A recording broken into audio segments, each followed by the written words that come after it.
Hey folks, welcome back to True Crime Stories, where we cover the most thrilling true crime stories. Before we get going, don't forget to leave a like and subscribe for me. Thanks. And now let's get into today's story. All right, ready to dive into a case that's got more layers than a symphony orchestra. Oh, absolutely. Hit me with it. Picture this. Small town, Nantesville, deep in the Pacific Northwest. Okay, I'm picturing it. Classic Pacific Northwest vibes. Right. And it's the Harvest Festival. Everyone's excited. There's a big concert happening at the high school auditorium. Sounds charming. What kind of music are we talking about? Well, that's where things get interesting. On stage, they've got Gregory Tilson. Tilson. I think I've heard that name. Composer, right. Bit of a recluse. You got it. And he's about to debut his latest piece, Echoes of the Unseen. But here's the twist. Okay, lay it on me. During his performance, the lights go out. And when they come back on, Tilson's dead, slumped over his piano, clutching his unfinished score. Oh, wow. Okay, so not just a concert, a crime scene. Exactly. So we're going to try to figure out, was this just a tragic medical event? Or was Tilson's final curtain call orchestrated by someone else? Sounds like a real whodunit. We've got police reports, witness testimonies, even excerpts from a book about the case to dig through. Lots to unpack. What about Nantesville itself? Any clues there? Well, on the surface, Nantesville is your classic, picturesque small town. Farmland, forest, that close-knit community where everybody knows each other's business. Right, the kind of place where secrets can really fester. Exactly. And the Harvest Festival itself, it's not just your average fall celebration. It's a mix of Halloween vibes and that whole autumnal celebration. So it's a pretty big deal for the town. Adds a layer of intrigue, doesn't it? A spooky festival, a sudden death. And then there's the concert itself. It was more than just showcasing local talent. It was Tilson's chance to debut this mysterious composition, Echoes of the Unseen. And his music, wasn't it known for being a bit unsettling? Very unsettling. Some students who were supposed to play with him even claimed to hear strange sounds, almost like feelings of dread during rehearsals. Seriously, like the music was haunted. Some even felt compelled to leave, almost like the music was driving them away. Okay, now that's creepy. So we've got a creepy small town, a spooky festival, a composer with some seriously eerie music. Definitely the makings of a murder mystery. Let's talk suspects. Starting with Elena Moreau, the music teacher who organized the concert. All right, Elena Moreau. What's her connection to Tilson? Well, their relationship was, let's just say, complicated. Some professional respect, sure, but also a lot of resentment. Why the resentment? Well, partly because of a shared tragedy. See, 20 years before, Elena's mother vanished without a trace. And Elena suspected Tilson might know something about it. Exactly. She was convinced her mother's disappearance was connected to the music world, and she believed Tilson held the key. Okay, I see. So there's some history there. Anything else fueling the tension between them? Oh, yeah. Remember, Tilson was debuting his new piece at the concert. Right. Echoes of the Unseen, I think you said. Yep. Well, Elena wasn't thrilled about it. She felt he was overshadowing her students and making the concert all about him. I see. A clash of egos, perhaps. Witnesses even reported a big argument between them right before Tilson went on stage. So if you got Elena harboring resentment, desperate for answers about her mother, and a very public fight right before the concert. Definitely puts her on the suspect list. But remember, this is a small town, and Tilson himself wasn't exactly Mr. Popularity. I was going to say he was a bit of a recluse, right? Yeah. Anything else going on there? There were rumors about shady dealings, using underhanded tactics to sabotage other musicians, even whispers that he was somehow responsible for his former partner's death. So he had enemies, potentially a lot of them, and his music didn't exactly make him seem less intimidating. Then you've got the night of the concert itself, the storm raging outside, mirroring the tension inside. Okay, so we've got Elena, Tilson himself, surrounded by whispers and suspicion. But I have a feeling there are more players in this orchestra of suspects. You're absolutely right, and each one adds another layer to this already complicated case. But I think we should save those for part 2 of our deep dive. Okay, so we've got Elena, we've got Tilson, both surrounded by this cloud of suspicion. But as we dig deeper, we find another character who really adds fuel to the fire. Oh, who's that? Maya Lawson, a freelance journalist. She swooped into Nantesville just days before the festival. A journalist, huh? What's her angle? She was known for digging up dirt, and it seems like Tilson was her next big target. Witnesses saw them in some pretty heated discussions outside the venue.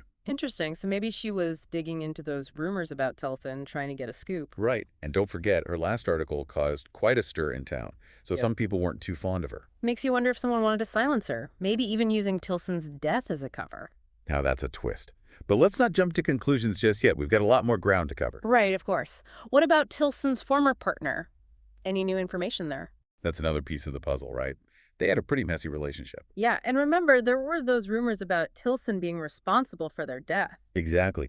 Interestingly, even though they were relieved to be away from Tilson, they actually point the finger elsewhere. Really? Who do they suspect? They mentioned those rumors about Tilson's rivalries with other musicians.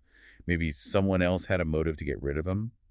Which brings us to another group of potential suspects, the disgruntled musicians themselves. All those folks trying to make it in Tilson's shadow.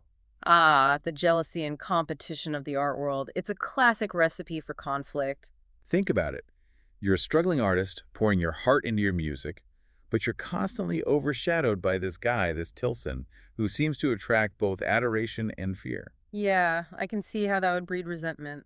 Some even accused him of sabotaging their careers, blocking opportunities, spreading rumors. It's a whole other layer of drama. So we've got Elena with her grief and suspicion, Maya with her thirst for a story, a heartbroken ex-partner, and a chorus of disgruntled musicians. Quite the lineup, right? But before we get too lost in the who's who, let's take a step back and look at the hard evidence. Good point. What did the forensics reveal about Tilson's death? Well, the toxicology report showed traces of a powerful sedative in his system, the kind that would knock you out pretty quickly. Oh, wow. So no natural causes here. Someone definitely drugged him. But how? And who? Well, there's another clue that adds a whole new dimension to this. Remember how Tilson was clutching his unfinished score when he died? Yeah, it's been mentioned a few times. Any significance to that? It turns out Tilson had this habit of writing annotations on his scores. And I'm not talking about regular musical notations. What were they then? Cryptic messages, bits of poetry, even what looked like coded references to people in his life. Almost like he was embedding his personal dramas right into the music. Wow, that's strange. But what does it tell us about his death? That's the big question, isn't it?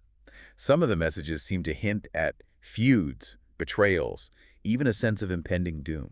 It's almost like he knew something bad was going to happen, like he was trying to leave clues behind. Okay, so we've got a drugged composer, cryptic musical messages, and a town full of suspects with motives ranging from revenge to jealousy. This is starting to feel like a Hitchcock film. Don't forget the storm raging outside, the flickering lights, the haunting music. It's all very cinematic. But we're not just watching this unfold, are we? We're trying to figure out who played what role in this twisted symphony. And a big part of that is hearing what the key players had to say for themselves. Right, the interviews. Let's start with Elena. What does she have to say? Her interview was a roller coaster of emotions. She admitted things were tense between her and Tilson, partly because of those disagreements, partly because of her suspicion about her mother's disappearance. Right. She always thought Tilson knew more than he was letting on. Anything else stand out in her interview? Yeah, she mentioned a conversation with him before the performance. He referred to his new piece as Swan Song. A swan song. That's ominous. Right. And she described him as being distant during that conversation, almost like he was resigned to his fate. Okay, so a premonition of death, a strained relationship, lots of unanswered questions. But what about Elena herself during the interview? Did she seem suspicious?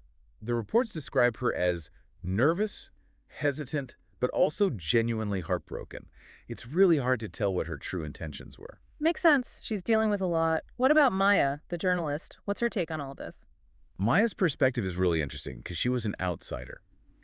She was observing everything with a fresh perspective. Right, like she wasn't already caught up in the town's drama. Exactly. She confirmed the tension between Elena and Tilson, even witnessed that argument they had before the concert. So she backs up that part of the story. But remember, Maya herself was also seen arguing with Tilson. Any idea what that was about? That's the thing. The sources don't reveal the specifics of their argument. But it's clear she was pushing him for information, maybe even confronting him about those rumors. It makes you wonder if she stumbled onto something dangerous, maybe something Tilson or someone else wanted to keep buried. Right. It wouldn't be the first time a journalist got too close to the truth and ended up, Yeah. you know. Okay, so Elena, Maya, and a whole cast of other potential suspects, each with their own secrets and motivations.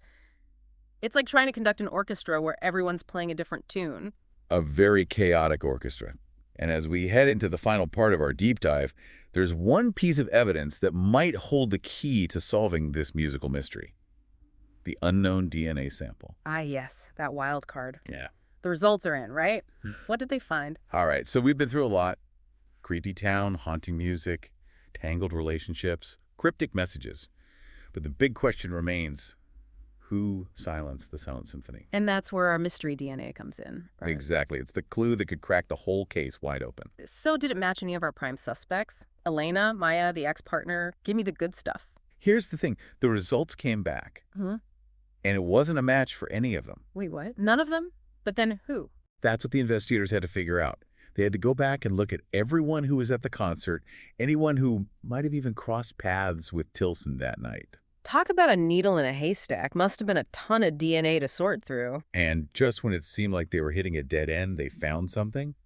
A bunch of threatening emails sent to Tilson. Threatening emails. Okay, now we're talking. Who sent them? They were from this local musician, Chad Kenner. He'd been accusing Tilson of sabotage, claiming Tilson was the reason he couldn't catch a break in the music world. So this wasn't just friendly rivalry between artists. This was some serious bad blood. The emails were full of rage, even hinting at revenge. And guess what? They ran Kenner's DNA, and it was a match for the unknown sample. No way. So this guy, this disgruntled musician, he's our killer. It sure seems that way. They brought him in for questioning, and at first he denied everything. Of course he did. But remember Detective Ferris, the one who felt like he'd failed to solve that art theft case connected to Tilson's partner. He was determined to get to the truth this time. So what happened? How did they get Kenner to crack? Well, they had the DNA evidence, the emails, and Ferris was relentless in his questioning. It all became too much for Kenner. He finally broke down and confessed to confronting Tilson backstage right before the performance. So it wasn't a meticulously planned murder after all, more like a spur-of-the-moment thing. It seems that way, a crime of passion fueled by years of resentment. Kenner, in a fit of rage, spiked Tilson's drink with that powerful sedative the toxicology report found. It's a reminder that even in a small town, things aren't always as peaceful as they seem. Darkness can hide anywhere. Absolutely. In the end, Kenner was charged with involuntary manslaughter and ended up taking a plea deal. It wasn't the dramatic showdown we might have expected, but it does show you how powerful emotions can lead to tragic consequences. What about Nantesville? How did the community react to all this? Well, it definitely shook them up. That whole image of the idyllic small town was shattered. It made them realize that secrets and resentment can fester anywhere, even in a place where everyone knows each other. And what about Elena?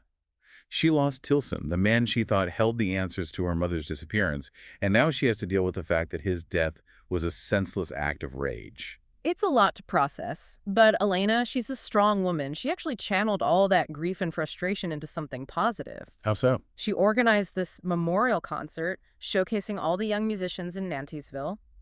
It was a way to honor both Tilson's legacy and her mother's memory. That's amazing. It shows the power of music to bring people together and help them heal, even in the face of tragedy. And Maya, the journalist, she stayed true to form. She turned her whole investigation into a book called Echoes of the Unseen. It explores the themes of art, loss, and how ambition can sometimes turn destructive. So in a way, she made sure Tilson's story and his music lived on. Exactly. And as we wrap up this deep dive, it leaves us with a lot to think about. The darkness that can exist even in seemingly peaceful places, the complexities of human relationships, and how sometimes the most shocking crimes happen not because of some grand plan, but because of raw, untamed emotion. We've gone from a seemingly simple concert to a tangled web of suspicion, jealousy, and ultimately tragedy. But we also saw how a community can come together and how art can offer a path to healing and understanding. We've covered a lot of ground today, and I hope you, our listeners, found this journey as thought-provoking as we did. Until next time, keep those ears open, and remember, every town has its secrets, every symphony its echoes.